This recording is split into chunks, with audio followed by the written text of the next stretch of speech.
of GP Prague.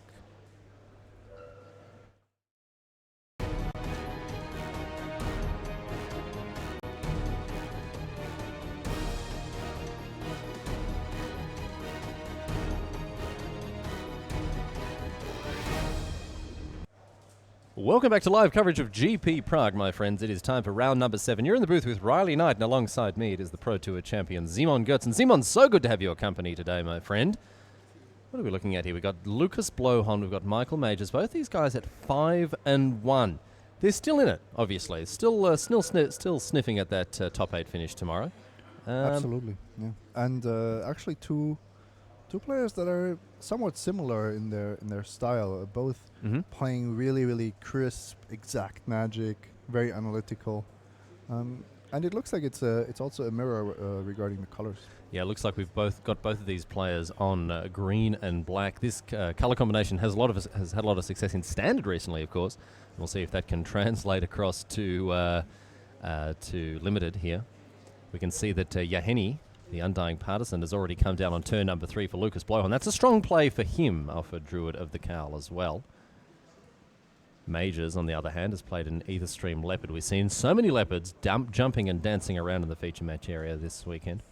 We've already touched upon Lucas Blohon's team this weekend. He'll be going into battle in Dublin next weekend with Team Genesis. Some pretty big names on that team. Brad Nelson, Seth Mansfield, Martin Dang, Martin Muller, but also the guy sitting across from him, Michael Majors. So these guys, interesting to see they're playing the same colours, seeing as they're also on the same team. They would have done a lot of testing of this format to get that together already, Simon. Yeah, I would guess that they have focused on testing drafting as opposed to playing sealed deck. But it's quite obvious that green is a strong color, and pairing it with black might actually be the best two-color combination you think can so? end up with. Yeah. It's just green has the best cards. Black adds the removal that you really need in this sealed deck format, or in any sealed deck format, really. So, yeah. So Lucas Blohon here attacking with his Druid of the Cowl. It looks like, sacrificing it to his Yaheni to enable Revolt. And down comes the Livecraft Cavalry on turn number 4. How about that?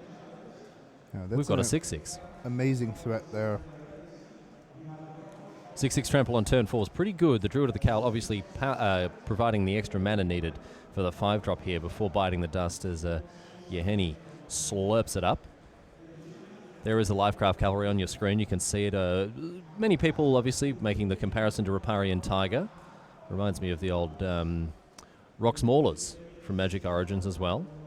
Yeah, I think that's a better comparison. If Michael doesn't have an answer this turn, if Lucas gets to untap with the cavalry, that card has the potential to just take home the game. Yeah, it can really take it over here for Blohon, and he does indeed get that opportunity as the Livecraft Cavalry remains unmolested as he begins his next turn. And look at this, it's going to grow even stronger, even further now as after an Etherherder comes down for Michael Majors. But this is a big play here for Blohon, turning his 6-6 into a 7-7, if you can believe it, thanks to his Maulfist Revolutionary there. Interesting card, the Maulfist Revolutionary. I mean, as a 3-mana 3/3, it's never that bad, but it can really get some silly stuff going with it. +1/+1 counters, energy counters. You can see she means business. Now it's up to Majors to find something here. He's got 3 energy, thanks to the both the Leopard there and the Etherherder. But he's still not in possession of fantastic attacks here. I mean, the Leopard might be able to get in there. What are your thoughts on this position, Simon? Majors is under a ton of pressure. I don't think he can afford anything right now. He needs to deal with his opponent's threats. That's a 7/7. That's the Revolutionary, which is threatening to grow the 7/7 by another counter. And then if his creatures die, if Michael's creatures die, Yaheni will grow. So this is a really tricky situation. Between a rock and a hard place here, and you can see Majors in careful consideration of how he's going to play this. Looks like, is that a Hunt the Weak? Yeah, we haven't seen Hunt the Weak very much. Obviously, we're not going to see too many of them in the Kaladesh packs, given there's only 2 of them in these pools. But all the same, there it is. So this one, it's a supercharged Prey Upon. Yeah, and it's trying to eat the Yaheni. Blohon might be thinking about saving it with its ability. So your Henny does give players the option of sacrificing another creature to give your Henny indestructibility. And that's exactly what we see here. Just going to only make the Lifecraft Cavalry grow here. And it looks like your Henny is unaffected, of course, becoming indestructible. So Hunt the Weak there, perhaps. I mean, still nabbing a card. And maybe that's what Majors was testing out there, seeing exactly what could get out of this. Blowhorn is very close to attacking for lethal here. The 8/8 Cavalry has to be blocked because that's the life total of Majors. And Blowhorn is holding High Spire and Fusion. So one misstep and this game is completely over. So we've got a block here, and we're going to see a High Spire Infusion, turning the 8/8 into an 11/11. And that is enough for Michael Majors to pack him up. Of course, that is hitting him for exactsies. The other block would have let him survive one more turn, but there was no way out of it. Yeah, it didn't look like it was going to shape up in any other way. So Lucas Blowhorn really showcasing the power of some of those cards. I mean, Yoheni did a lot of work there, but the real thing was the Druid of the Cowl into the Lifecraft Cavalry. The most important part about Yoheni was the fact that you were able to activate Revolt for 0 mana. Yeah, it wasn't really the rest of the card text. No, that's true. Just to sacrifice out like a 0 mana sacrifice out, like really doing a lot of work there. Now we move over to our second table here. Valentin Mackel, the Austrian superstar, playing up against.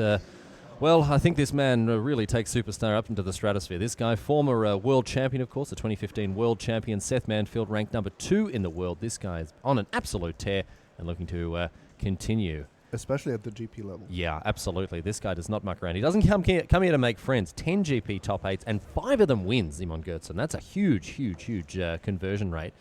So this guy knows what's up. Speaking of knowing what's up, Valentin Mackel, like an absolute gangster, he is playing his cards unsleeved. Aethersphere Harvester would have done some work for the Austrian this weekend. This card's an absolute house. Down comes the Dawn Feather Eagle. It's going to trigger. It's going to crew the Aethersphere Harvester in response to the trigger, I imagine. So the Harvester's going to get in there for 4. And I'm not 100% sure how much energy he's got here. I think nothing is. There's no energy left. Mm-hmm. At least judging from the energy card down there. Now, it looks like he was able to get one more activation of that as he goes up to 22, and Manfield now down to 7.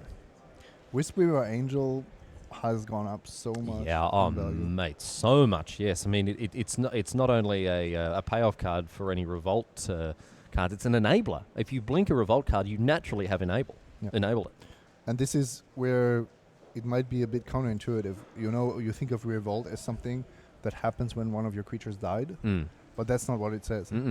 It's enough if it gets exiled with an effect like that, or if it gets bound to your hand. So, lots of ways to do that. So any kind of Restoration Angel type effect is going to do it here. And Wispweaver Angel, we've also seen, of course, Felidar Guardian. These guys are really getting stuck in as the Aether Revolt cards come to shake up the format here.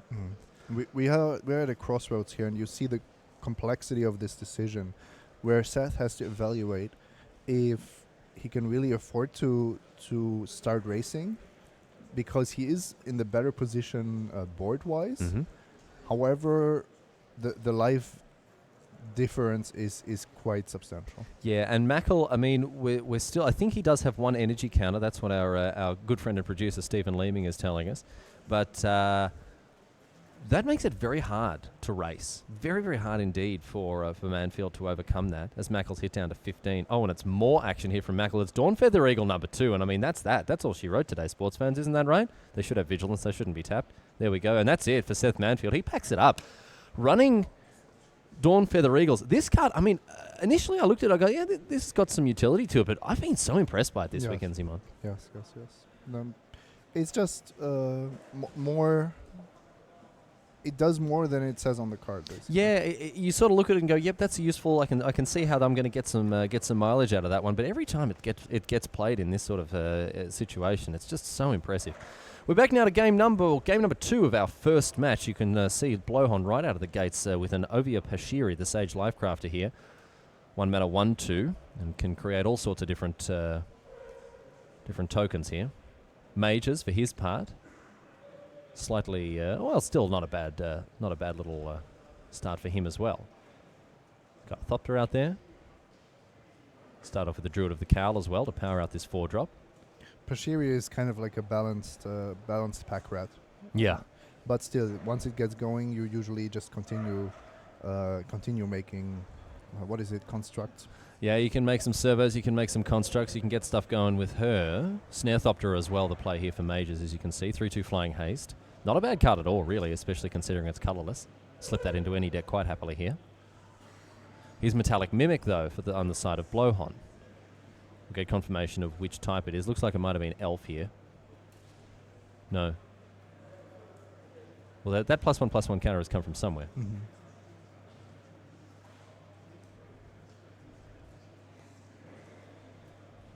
So I imagine it would have been... it could be Druid. Could be Druid.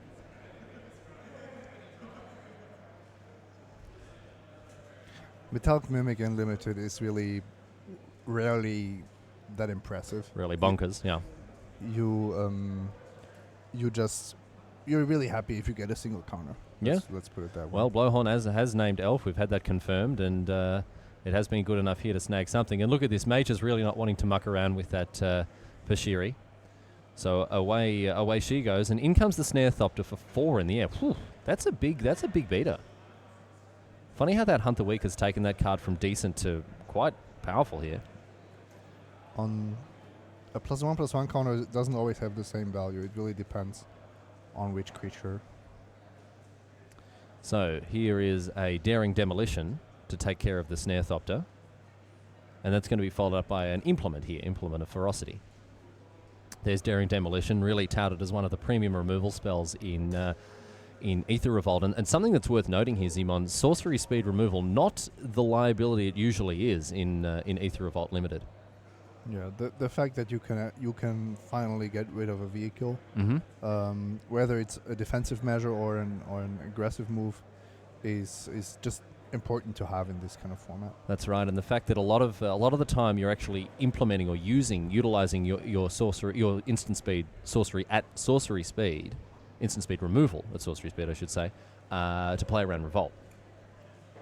So a 4-mana sorcery to destroy a creature, it's not so bad. Oh, look at this. I tell you what, someone's gone off the rails because we have an Untethered Express entering the battlefield.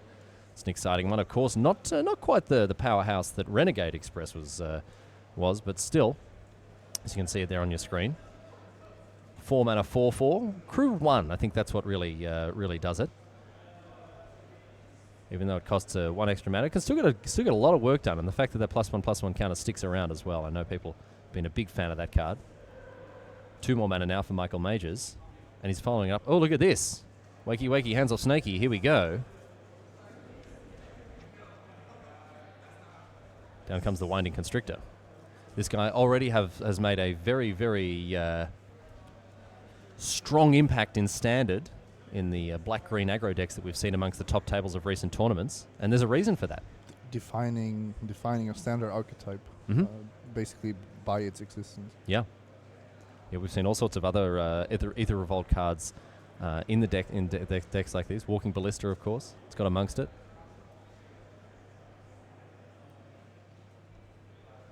But right now, it's a 2/3 that Majors will be looking to eke a little bit more value out. There are some +1/+1 sort of sub-themes floating around in green in this set. But it's up to Blowhorn now to decide how he's going to maneuver. He can crew up this Express here, and that's what we're going to see. We're also going to put a +1/+1 counter on it straight away, so it's going to be attacking as a 6/6. What do you think of that, Zimon? No, I'm just curious what Lucas was looking for.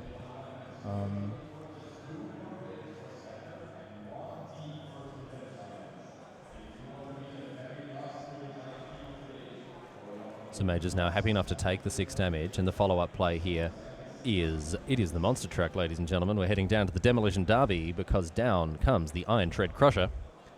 Blowhorn going pretty deep on some of these vehicles here. But that's a great card to disincentivize Majors from attacking. It's going to be so difficult to find a good attack here. Oh, but look at this. Not interested in attacking right now. It's just going to draw some cards. So that's 3 cards here off the Off this expertise card here. Yeah, we've seen even more cards being drawn, but Mm. 3 cards drawn plus a free spell. That's still very, very good for 6 mana. Yeah, Rishkar's expertise really offering a very powerful sort of later game card for green decks, drawing a huge amount of cards when deployed correctly, and then deploying a further threat as well that you're gonna draw off those cards. But again, sorry, mate, go ahead. This second sentence turns this card from relatively mediocre to really, really good. We've seen effects like this in the past, draw cards, the Garrick -3 effect in the past, but this one really puts it over the top because you're not taking a turn off. That's Exactly. the thing, yeah. And this is mostly what games of Magic come down to, especially in limited. It's either tempo or card advantage, Mhm. but you cannot usually have both. But Rishkar's expertise bridges that gap nicely. As we see the Iron Tread Crusher come in, thanks to the Servant of the Conduit powering it up. Been through a lot together. That certainly smashing pickets with that flavor text. Almost as good as Catch. Or, I'm sorry, we burnt down your village. Here is some gold. Flavor text master, writing 9. Yeah, level 3 flavor text judge here. Going for the level 4 examination in the spring. And what's Mage's response to this attack here? A 6/6, I mean, that's a real beater. I think he just threw his elf in the way. That Servant of the Cowl is in the bin somehow. Oh, sorry, Druid of the Cowl, I should say.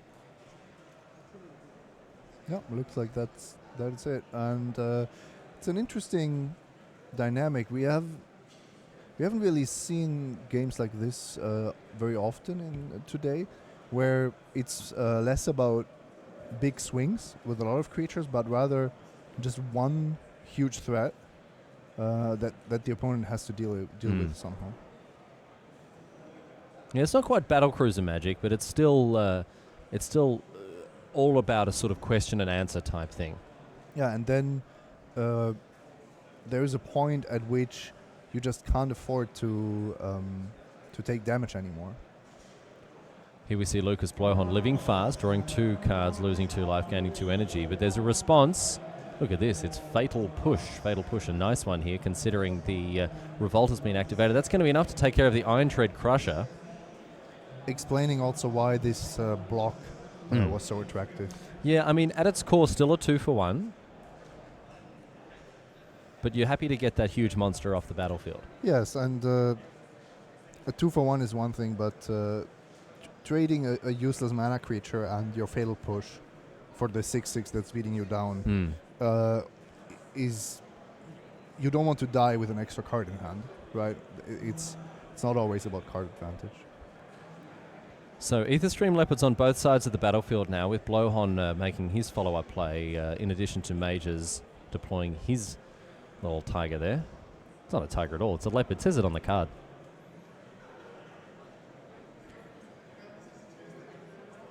This card just can never be bad, really. The leopard? Yeah, You're a big fan. 3 mana, 2/3, Yeah. trample, and you can pump it. So it also supports energy. It has the synergy with a lot of cards in the format. I'm a big fan. Mages checks in with the contents of his hand before committing to this double block here. Not sure if Blowhorn did pump the leopard.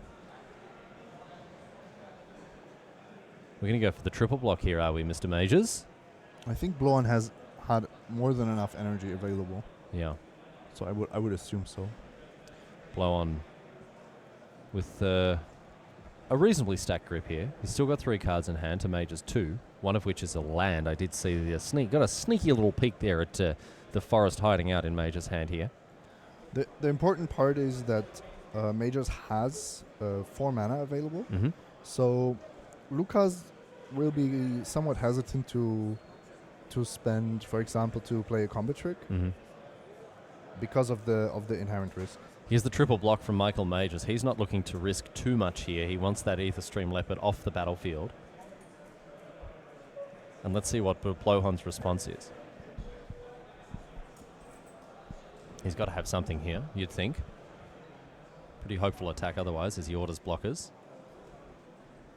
It's not a bad attack because he does get a 1-for-1 trade even if he doesn't do anything else.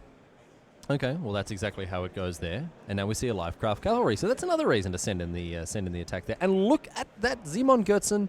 It's an elf. It gets an extra +1/+1 counter, a 7/7 trample. Not a bad deal here for Lucas Blohon. Yeah, like I said, the Mimic always hugely relevant Mm. on the board state. Yeah, absolutely. I mean, you're joking, but in this situation, we've seen it's got a +1/+1 counter on the Servant of the Conduit, which enabled the Servant to crew the Iron Tread Crusher, and now the Lifecraft Cavalry is even bigger and better than before. Elf might be the creature type that gets you the most most value. Might be the nom de jour for Ether Revolt. Mages now playing the ambitious Aetherborn there. You can see it on your screen.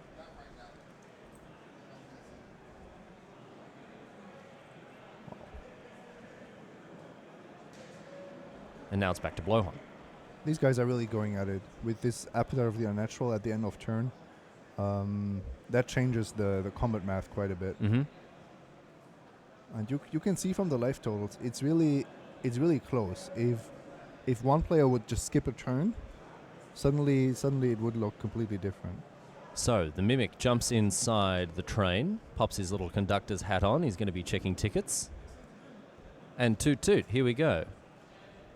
Is Lucas presenting a lethal attack here, or does he simply know that Michael has to block with so many creatures that he doesn't have to be afraid? He might be able to clear some of these creatures out of the way here. He's attacking for some real damage here. The 7/7 trample, two 7/7 tramples actually here.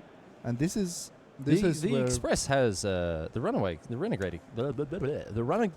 Jeez, I'm going to have a third go at that, and I'm going to hit it out of the park. Are you ready, my friends? The train has trample, right? Yes, it does. Which makes it quite clear to Blohon that Michael will have to block not only with chump blockers but with multiple creatures. I'm just amazed at the speed that Blohon basically understood this whole board state.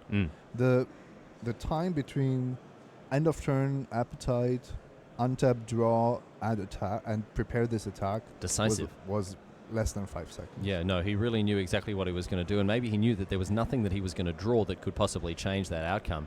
So you can see here the Rhino train going down some stairs like a 13-year-old on a BMX. And Mages is just shuffling his cards around. He doesn't know which way is up or down. Putting the pressure really on Majors here, and having basically completely hidden what's in his hand. From the way Blohon has played this, you have virtually zero information about his hand. Yeah, this could just be a very aggressive attack that's trying to get in a maximum amount of damage, or it could be a setup here for lethal. I mean, Mages is flying blind here. So we've got everything attacking except for the Mimic at the back and the Druid of the Cowl as well. It looks like Mages is happy enough with these blocks.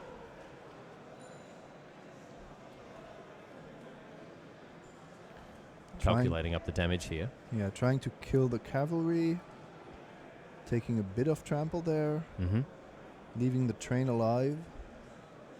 Wow. Oh, and look at this, a follow-up play with the Restoration Gearsmith. Geez, that's going to bring back Pashiri here, Ovia Pashiri. Lucas has a really sweet deck. Yeah, it really looks like it's come together in a big way for this bloke here. We're going to sacrifice this implement, draw a card, but an extension of the hand is all that Michael Majors can muster up here. Lucas Blohon winning in very, very convincing fashion, you'd have to say. Really, really impressive stuff from him as he slams the game home into the W zone for him. And you can see he's happy with himself. Not a man that's given to a huge amount of emotional exaltation, but that was a well-deserved win, Simon. Absolutely. The fact that Majors drew some extra cards didn't really seem to matter. No, that's true. I forgot he even got the Rishkar's expertise off, but it just didn't pull it together there for him, and he falls to X and 2, unfortunately. And now, my friends, we are back with Valentine Mackel and Seth Manfield. Valentine Mackel picking up game number 1. Looks like he's playing the band colours.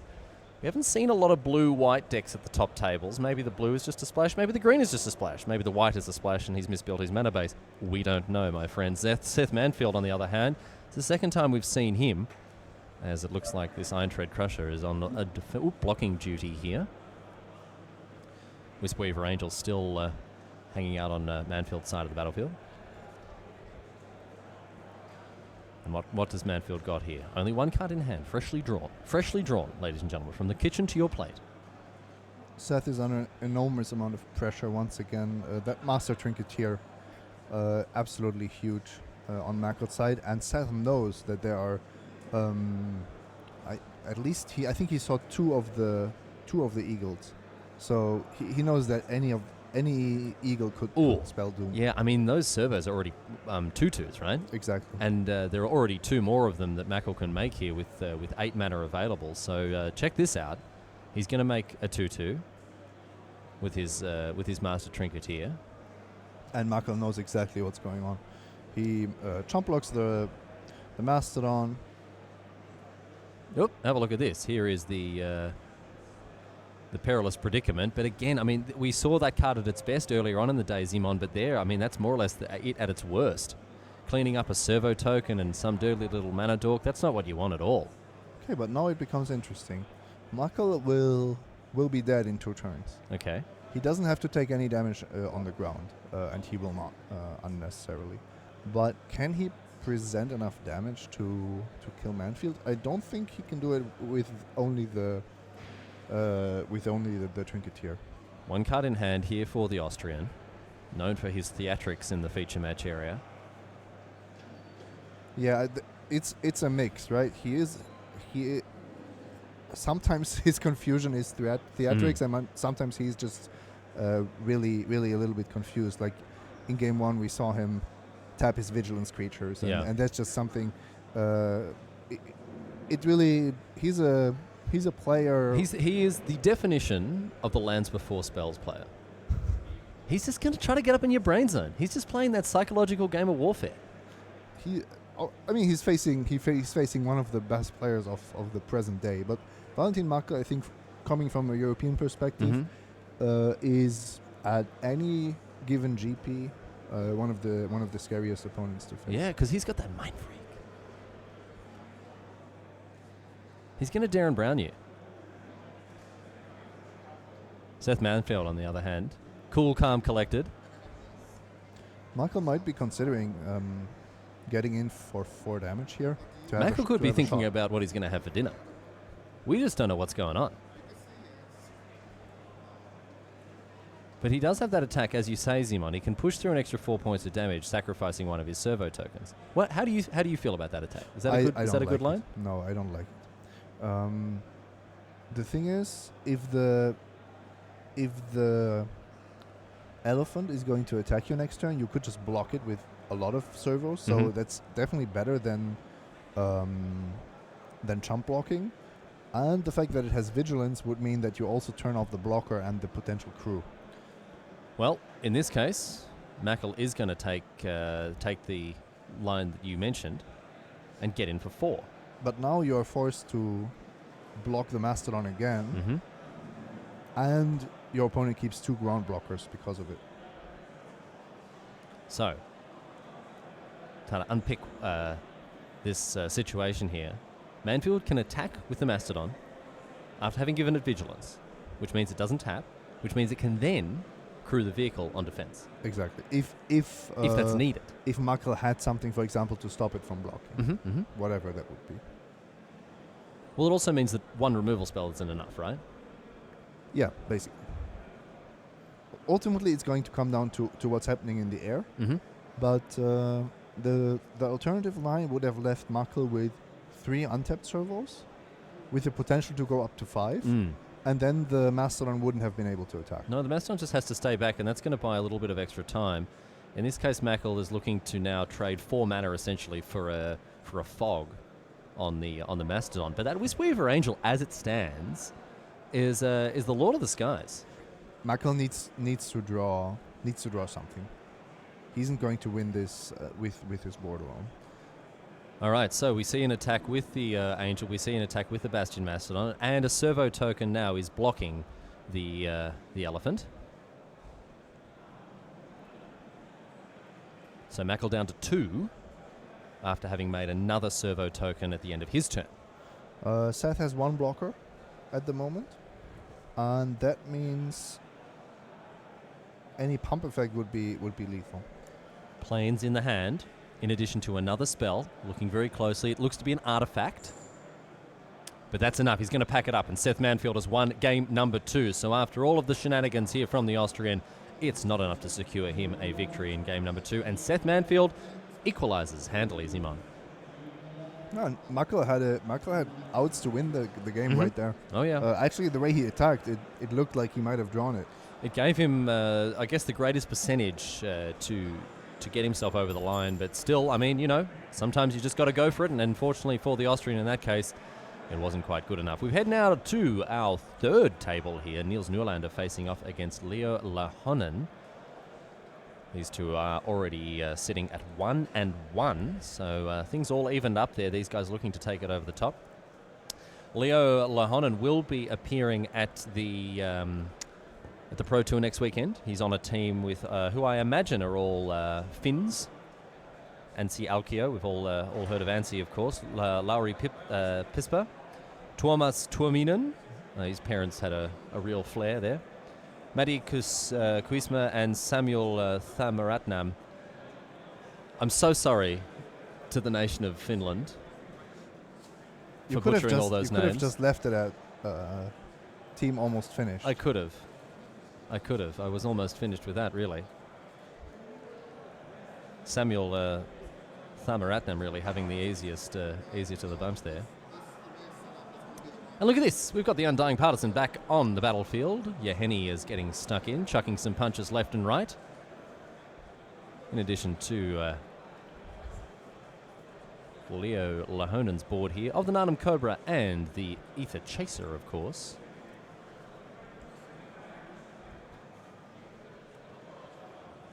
But this game, fair to say, it's progressing at a glacially slow pace here. A leisurely pace, Simon Goertzen.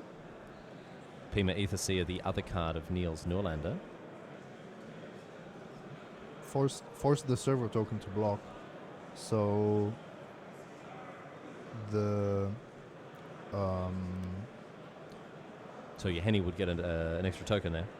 You really want Yeheni to start growing because ultimately there are really few cards to deal with a large creature that can get indestructible. Yeah, I mean, we're looking at stuff like Caught in the Brights or Thopter Arrest. Those are the clean answers to a card like Yeheni. But otherwise, I mean, Yeheni just gets huge. Yeah. With red, you're not going to deal with it. No, with green, I mean, we're looking at Prey Upon, we're looking at Hunt the Weak. That's going to cost you dearly to do that sort of stuff. Even if you've got a huge big thumper, they can just make Yeheni indestructible. Most black spells will also not do it. So blue has some temporary relief, tapping it down, bouncing it.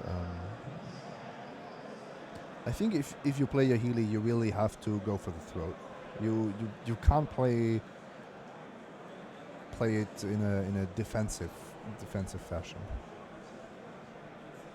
So seeing as the action here is pretty slow, we might head back to Valentin Mackel versus Seth Manfield. Of course, always good to see these players going at it, and Seth Manfield will be looking to continue this rally that he's made against his opponent and continue on with a W in game number 3. And Mackel, of course, will be looking to do whatever he can to stifle those plans. We see a scrounging Bandar getting in, and here is the Aethersphere Harvester. Many people tout this as the best card in the set, Simon Goertzen. I know our good friend and colleague Dr. Frank Carsten had it second only to the big huge demon, of course, the only card that he valued higher as a pack one pick one sort of thing was the Herald of Anguish. So Aethersphere Harvester really just a stone cold bomb.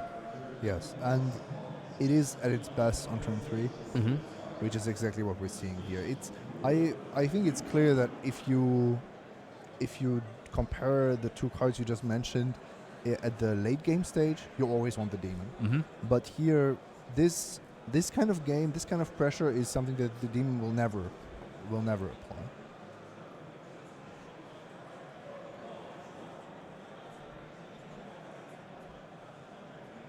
The Harvester does really shine in early settings here as these players think about how their next move. I think for the moment it's up to Manfield here. He's got 3 mana ready to go. Excuse me. Oh, and look at that. We are going to see a cruel finality taking care of the Bandar. And that, I guess, is a way to ensure it doesn't grow out of control, putting off those +1/+1 counters somewhere else. But is Mackel possessed of a way to crew his Harvester? My guess, yes it is. Yes, he is. We see the Narnum Renegade coming in, and we see the Harvester coming in. 3 points of damage, 3 points of life gain for Mackel here. Not the strongest turn, though. Quite... If there's anything else hiding out in Mackel's hand, an instant of some kind, then perhaps it could be different. But, oh, look at this. Manfield, I bet he's happy with that. Clean, tidy answer, daring demolition, no more Aethersphere Harvester, and Mackel really left without a chance to really put the screws on tight. No, now he's flooding a bit. I think the question this game will come down to whether Mackel's Flyers can take it home. Well, here's flyer number 1. It's Dawnfeather Eagle. Already getting in for an extra point of damage with the Narnum Renegade. If Seth gets to deploy some Revolt creatures, maybe a Wisp-Weaver Angel, I think he has a really good shot at stabilizing. And just the removal. I mean, we all know the white removal is so good. And here we're just seeing 3, just piece after piece of excellent removal from Seth Mansfield. We've seen Cruel Finality. We've seen Daring Demolition. And now with the tidy conclusion, things have been wrapped up very nicely here for Manfield. He's keeping the opponent's board clear, and he needs some way to finish the game. He needs some way to push through some damage, but he's doing well in containing Mackel's game plan here. He has exactly the right amount of removal so that his opponent cannot present any more threats. And this is a great way for Manfield to try to turn the corner here. A 4/3 flyer for 5, obviously not with the Revolt trigger in this case, but still a very strong play. And Manfield's going to be able to begin chipping away at Mackel in the air. Mackel is drawing a few too many lands. Master Trinketeer would be a great way to, in a sense, punish Seth for having used his removal in the way that he did. Glintsleeve Artisan now the play here for Manfield, I should say, as a servo comes into play as well. Could it be the Trinketeer? Mackel with 3 mana tapped. I see a Dawnfeather Eagle. No, I don't. I see, yes, there we go. Master Trinketeer. Well called, Simon. Shooting from the hip, as ever.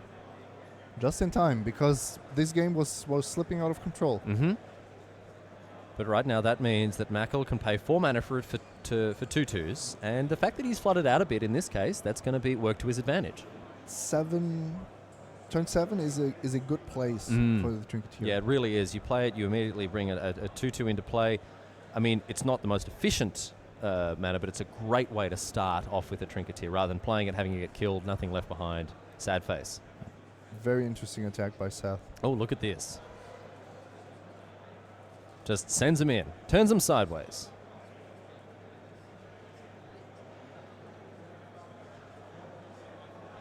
What does Mackel have to say about this? What do you have to say about this, Simon Goetzen? You can't block with the Trinketeer, that's the first thing. Okay. Using your Death Touch creature to deal with the 2/2 is also not great. What you have to be afraid of is that the Trinketeer will die. But the problem is, if that happens, I think you're losing anyway. I smell a Revolt card. I can smell it. I got my snoot to the wind and I can smell it. Oh, bang! Look at that. That's why they pay me those big bucks.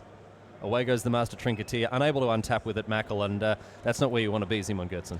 Mackel thought about not blocking at all, but it was just not possible the way the race turned out. And just too juicy. Oh, too juicy, that block there. Can't resist that forbidden fruit. So Mackel left with the unenviable position of a single 1/1 servo token in addition to his Narnum Renegade. Things were looking up for him, but Seth Manfield threw a big old spanner in the works. And now the tables continue to flip the way of the American. Wild Wonder of the play for Valentin Mackel here. He's going to go and get a bit of Evolving Wilds. What is it? Rampant Growth.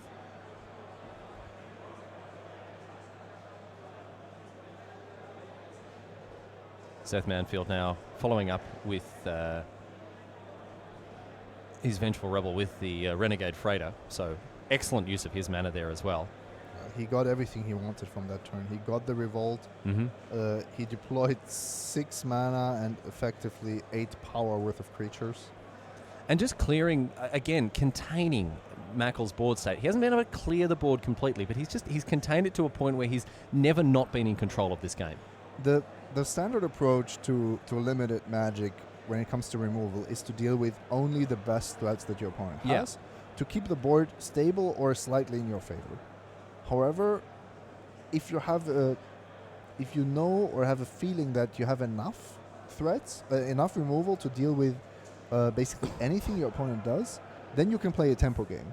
And now Seth even had removal number 4 to deal with the Master Trinketeer that could have brought Mackel back into the game. Mackel forced to 2-for-1 himself here to take care of that flyer. He knows that he's under a lot of pressure already, but Wisp Weaver, Angel, look at that. An immediate concession from Valentin Mackel. He can't go toe-to-toe with those sorts of cards, and that's a huge play from Seth Manfield, enough to get in the W. My friends, we're going to take a quick break. We've got some messages for you to enjoy, but we'll be back. Simon Gertzen and I will be back before very much longer. We're going to get our heads around that particular game after we've seen that, but more Turbo Magic coming your way. We've got a Time Walk match before very much longer. Stick with us, my friends. We'll be back with more action from GP Prague in just a few moments.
Welcome back, my friends, to coverage of GP Prague. You're in the booth here with Riley Knight, that's my name, and I'm joined by Simon Goertzen, that's his name. He's a Pro Tour champion, my friends, and he's here to lend his expertise as we look at a replay that was taking place in round number 7. Simon Goertzen, Steve Baines up against Giovanni Platania, and the story of this match is that Steve Baines has the most berserk deck you've ever seen. He's got all sorts of stuff going on there. I'm going to tell you one of the hallmark marquee cards of it. He's got Hangerback Walker, of course, the ultra rare invention. But what else has he got going on here? Yeah, his deck is a black-green counter deck built around Winding Constrictor, 2 of them, and he combines this with 2 Pima Outriders, 3 Thriving Rhinos, and a bunch of rares and mythic rares. So 3 Thriving Rhinos, which, by the way, were taken out of just 2 packs, of course, because you only get 2 packs of Kaladesh Limited. One of the Thriving Rhinos is foil. Can you believe it? In addition to that, we've got Ridgetail Tuskers, we've got Scrounging Bandars, there's a Smuggler's Copter, there's a Nissa, there's a Rishkar, there's, of course, a Yeheni. There's all sorts of stuff going on. Renegade Freighters, Preya Ponds, all sorts of things that you just wouldn't believe. And Steve Baines at 5-1 has really very much capitalized on the strength of this deck. You can see Thriving Rhino number 1 is going to come down here. And it actually looks like he might be stabilizing here. He hasn't had a good start. No black mana, only a single creature on his side of the battlefield until now. It looked like Giovanni was crushing him completely, but the tides might be turning. So Platania now with a pacification array. And Steve Baines again sitting behind this lonely Thriving Rhino. There's another one in his hand. Goldfast Monitor coming down as well for Platania. Knocks the top of his deck, Steve Baines. Let's see if he can find a little bit more of that luck here. Nissa in hand. Doesn't find the land for her, however. He's got a Bandar, and he's got a Rhino. Well, maybe it's not a Rhino. No, excuse me. It is just the Nissa. I got it confused. Both of them have the old blue sky in the background. So we're going to see the old Bandarino come down.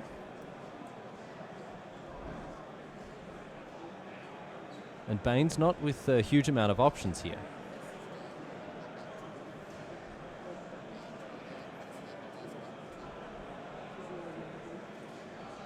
His hand, as you say, Simon, has got a lot of action going on, but he's lacking the resources to deploy it. He needs the 5th land. He needs a black source. He doesn't have either. And Giovanni is playing with more normal cards, more fairer cards, more common cards, but he's making the best out of what his deck is giving him. Just built a streamlined red-green aggro deck from what we can see. Looks like the Monitor's going to come in. Obviously can't block that bad boy when it's got Menace. And Platania again putting this pacification array to good use as it taps down the Rhino. Now Baines is going to be hoping for a land here. He's going to be hoping for a swamp specifically. Didn't see what exactly he found, but oh, look at that. Can you believe it? A swamp right off the top. So now with a range of options to choose from, Steve Baines has got a Nissa. He has the Ridgescale Tusker. He's playing half of a constructed deck here, and he's going to look to try to get things going. Obviously, you'd rather play the Ridgescale Tusker after you've got your little snaky on the battlefield already. The Winding Constrictor offering a huge bonus with this sort of thing. And oh, look at that. He's got the Need for Greed. Down comes the Winding Constrictor, I should say. And we'll see if that will live to the next turn. Pacification Array. Going to pacify that Rhino. Just calm it down a little bit.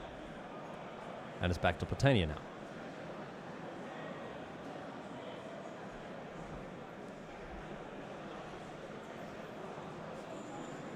Platania has the option to draw 1 additional card once he sacrifices the growth. Which is indeed what he does now. So that's Revolt turned on in case that matters for anything in his hand. We could have a Lifecraft Cavalry or something coming down. With 3 mana, what's it going to be? Oh, it is indeed a Revolt card. Not quite the Lifecraft Cavalry, however. Going to draw an extra card thanks to that play there, as we see the Silkweaver Elite join the battlefield. 2-2 reach for 3. Not the most impressive stats, but I tell you what, when it's drawing you a card, you're very happy with that. So now Steve Baines is going to use the Bandar's ability to put a +1/+1 counter on another creature, but that, of course, thanks to the Constrictor's ability, is going to put 2 +1/+1 counters on it. And I imagine we're going to see a Ridge Scale Tusker here that's going to put 2 +1/+1 counters on all of these creatures. Yes, indeed. Tapping everything but the swamp, and 2 +1/+1 counters on all these other creatures. Platania can't believe it. Simon Gertzen can't believe it. No, that's just completely bonkers. Just an insane turn here for Steve Baines. What a huge swing this is here.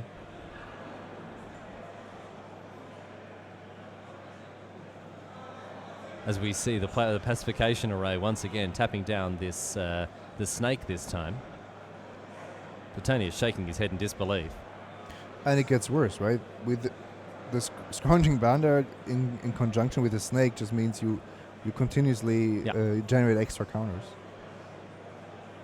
So now we have 2 +1/+1 counters being placed on the Rhino, thanks to that activation of its energy ability there, the Thriving Rhino. Growing all the way up to now a 6/7. And Steve Baines, out of nowhere, really sort of not having the best time of things now, but all of a sudden, he's off to the races in a major way. Got a huge team out of nowhere. And Platania unable to punish him for his that slight lapse he took with playing the snake before the Tusker. But he's been rewarded for it and sits in a very good position indeed.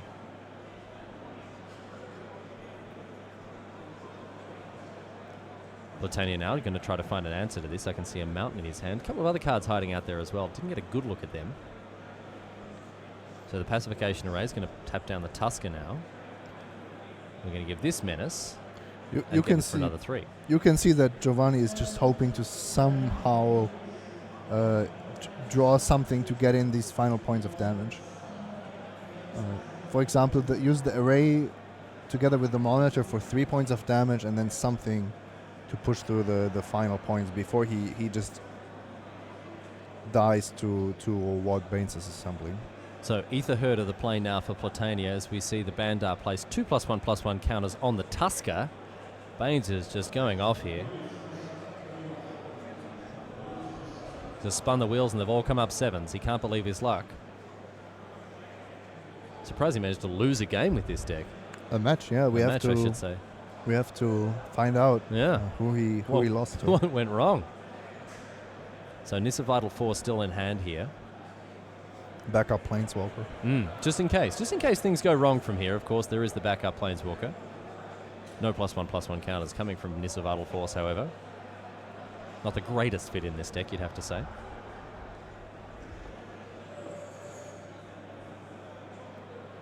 And Baines considering how he's going to navigate this here. His life total is growing close to being precarious.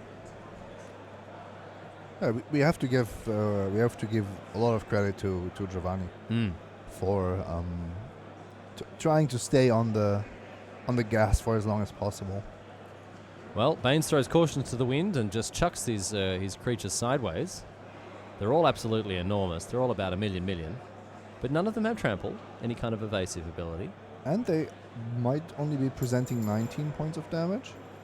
So Giovanni has this reckless line available to him where he just doesn't block. Doesn't block simply because he needs every single point to deal those 7. And honestly, are you really planning to survive the next turn again? I mean, the longer that it goes on, the more Baines is favoured. His creatures are just getting absolutely enormous here. So Platania, yes, indeed, he does take a huge amount of damage, 12 points of damage off the other creatures. He goes down to 8. And what's Baines' follow-up? 5 mana. It's going to be Lifecraft Cavalry. So that's going to come down as a 7/7. Oh, no, it's not. Sorry, Revolt wasn't enabled. Just a 4/4. Yeah, Revolt is actually misplaced in Baines' deck. Yeah. because his creatures are...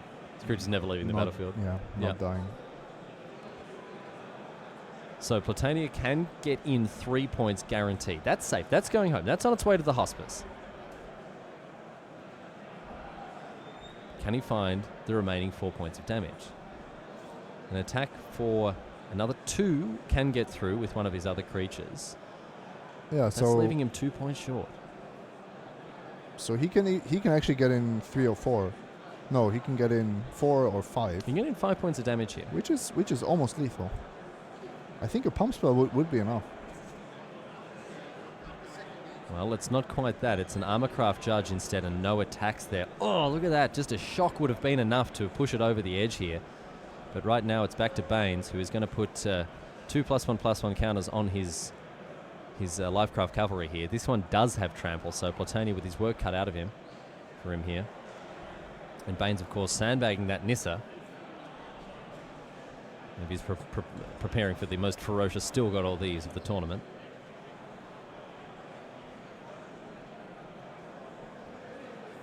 Could just play it as the nail in the coffin. I don't think it really matters if you reveal it or not.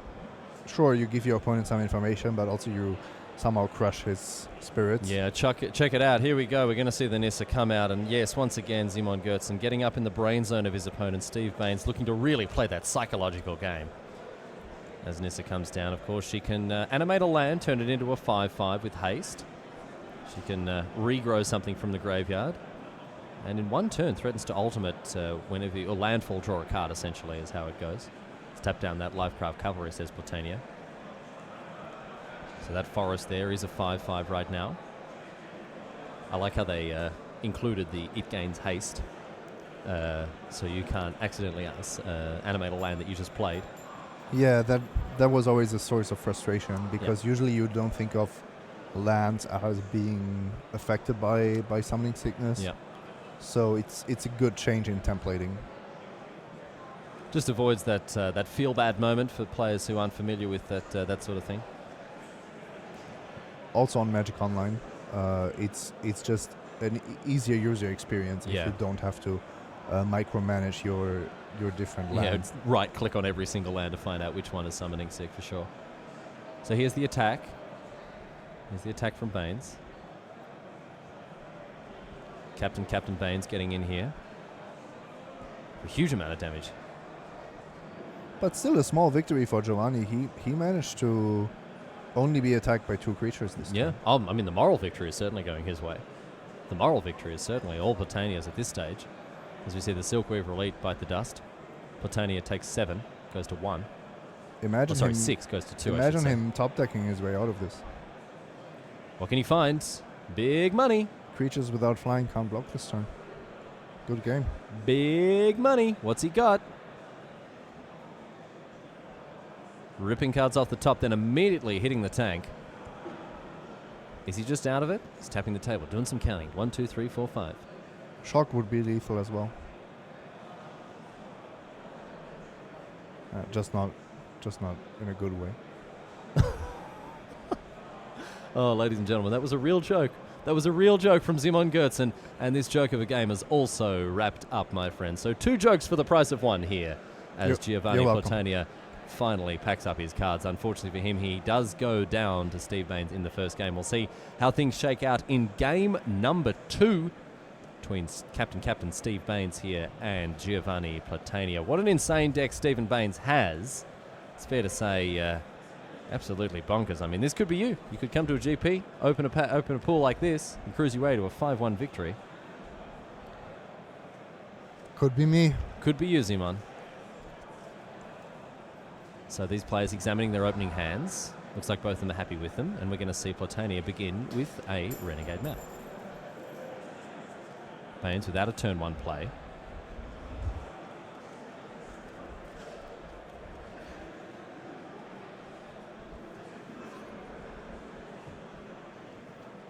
And Platania immediately following that map. And it looks like he's found a forest at the end of it. Nice little trip out of the woods here for Platania.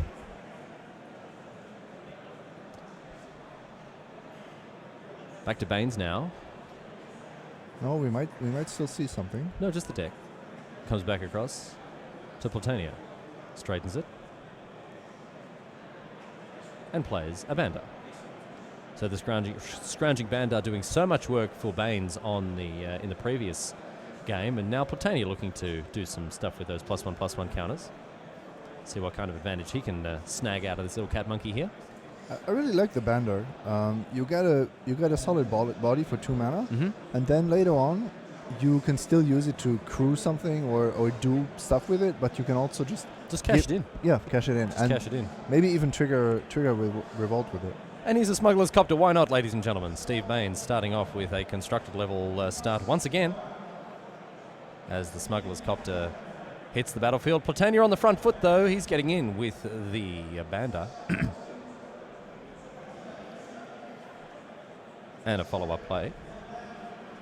Walking Ballista, so also quite constructed level. Yeah, absolutely. We've seen this card make a huge impact in Standard in recent days. So not a bad start for either of these players, Izima. Now, of course, you really don't want it to come down on turn 3 as a 1/1. You want it to play it on turn 6, maybe when you have 8 mana, Mm-hmm. and to somehow turn an even board into your favor. So it's an old Banderino here for Steve Baines as well. We've got cats and monkeys all over the place here. Like a bloody Till Hourglass story. Back to Platania now. He's going to put a +1/+1 counter on the Ballista. That's smart.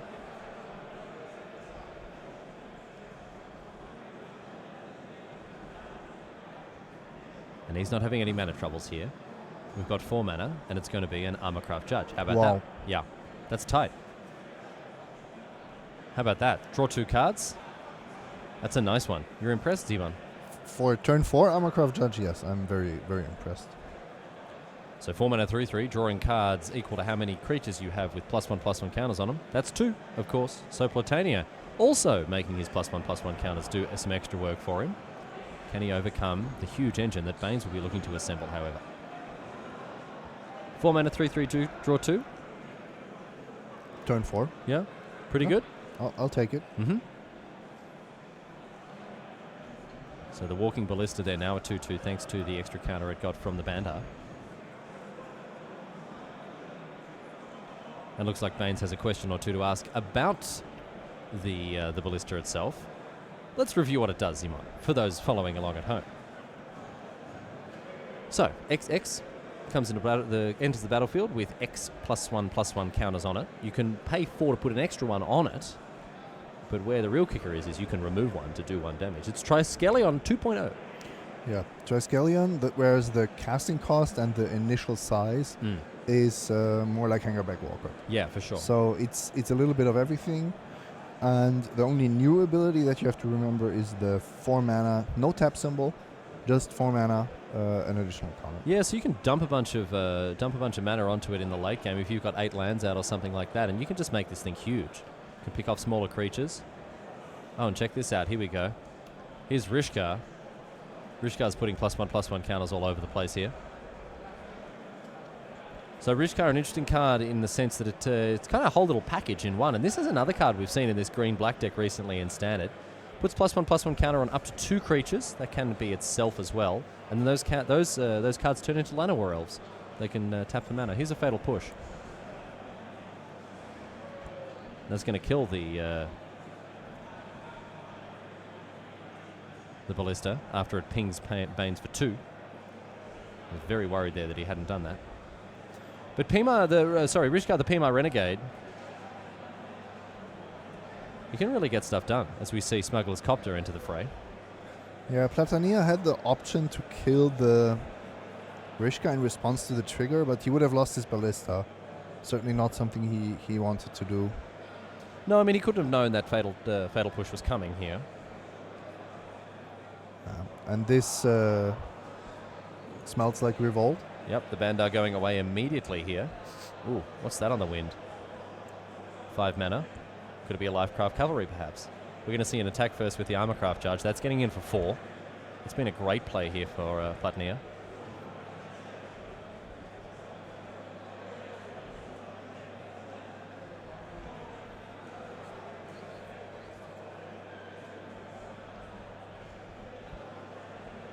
And the follow-up play. No, it's not a Revolt card. It's just the Ether Harvester. Oh, sorry, not the Ether Harvester. The Ether Herder. Doesn't harvest it, just herds it. So Giovanni was happy enough to get that attack in. Yeah. That's why he moved the +1/+1 counter. Away from the Bandar there. So Baines now with a billion mana. And has the Nissa in hand as well. We're going to see Nissa deployed here. And immediately go up to 6 by the look of things.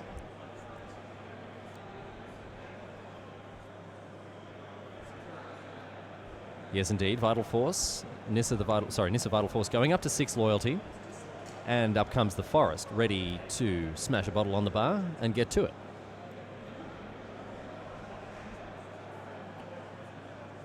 Real question is, how aggressive do you want to be? There's really no reason to expose Nissa. If you manage to ultimate her with few lands in hand, it should already be very good. Well, Baines, as you can see, does have at least one land in hand. And if he can start chaining land drops, he's going to do very well with the Nissa emblem. He's also holding Morphis Revolutionary quite good in his deck, I would say. So we could even see the Morphish Revolutionary come down, put an extra counter on Nissa, and then an ultimate, keeping her around. That'd be a strong play, I think. Also helps to protect her with a 3/3 body left behind by the Revolutionary. So Platinier now. He knows he's up against it. He can feel the rising tide. Can he close out this game and perhaps equalize things? I think the only way to win this matchup for a red-green deck is to sideboard in some kind of falter effect, because you will not be able to keep up with the amount of card quality. Well, that's it. I mean, really, it's just overwhelming, and you have to find something very special to get past it. Here, Platinier is just getting straight in there, trying to get rid of this Nissa. But a card like Destructive Tampering could come into play. Yeah, that's what I was thinking about. It's red. It has some utility. You might be able to destroy Smuggler's Copter. Yeah, destroys an artifact or provides a... Is it actual literal falter? Creatures without flying? It's exactly falter. Except that it's a 3-mana sorcery because of the added versatility. The artifact. So we see now the Forest blocking, protecting its master Nissa. And we're going to see, yes indeed, the Pima Renegade. Rishkar getting in the way of that Ether Herder. But Nissa goes down to 2 thanks to the Armorcraft Judge. And Platinier forced to sacrifice at least one of his creatures there. Back to Captain Baines now. And it looks like he's drawn really one of the centerpiece cards of his deck, to be honest. Winding Constrictor, it all kind of revolves around that, and we see it played almost immediately. And here's a nice one as well. How about that? Morphish Revolutionary, as you were mentioning before, Zimon. We can see 2 +1/+1 counters placed on the Bandar. Nissa is going to go upstairs as well. Does the snake not give her an extra counter? I think she should go up to 4 loyalty. No, I think the snake is limited to... Oh, just artifacts or creatures, Artifacts excuse me, yeah. Just artifacts and creatures. Not quite permanents there, that would be too good. Let's have a look now at what Platinier can do. He's on 1 life. Can he find a way out of this? No, he extends the hand after indicating he's not a whole lot going on with the cards that he's got.